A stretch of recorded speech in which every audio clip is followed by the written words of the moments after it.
ମୁଁ saint Xavier's high school group of schools रो assistant director engineer Kunal Kaushik Panda. Saint Xavier's high school बहुत बड़ सुजोग मिलता जेहेतु आम राष्ट्रपति भारत राष्ट्रपति श्रीमती द्रौपदी मुर्मू को संगे साक्षात्कार करूँ।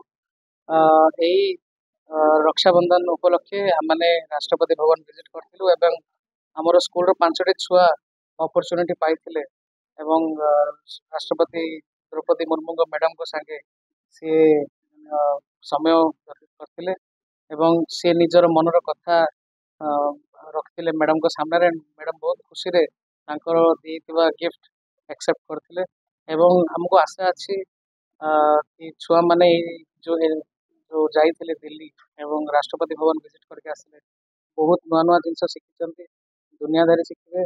प्रेसिडेंट जो जिनस खाली बही रे पढ़ुथिले से जिनस को सी निज आखिरे निज हाथ रे महसूस करके आस पाखापाखि भारत वर्षरु 100 उपरे स्कूल आसथिले। प्रति स्कूल को 15 ରୁ 20 सेकंड मिलुथिला किंतु आमर छुआ माने निजर जो प्रैक्टिस करके जाइथिले निजर मनर कथा को मैडम को सामने रखिले। मैडम हमको 2 मिनिट समय देते।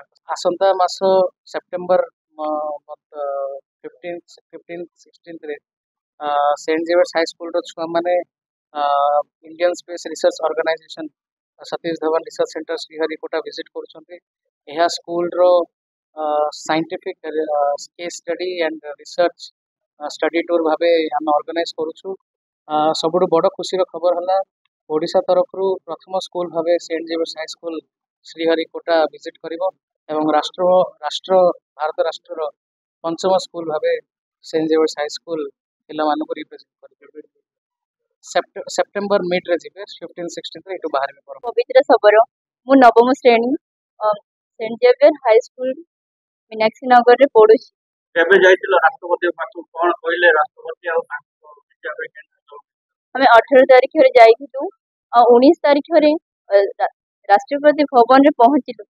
सेठी बसिलु आ मैम को हाथ रे राखी बांधिलु आ फोटो भी उठेलु आ मैम को गिफ्ट भी देइथिलु।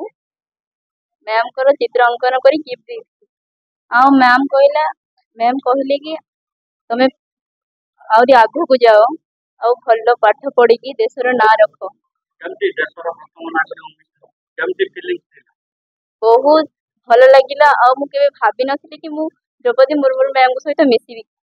जदि आपनको आम वीडियोटी भल लागिला तेबे आम चैनल को लाइक शेयर और सब्सक्राइब करबा को जमा भी भूलंतु नहीं।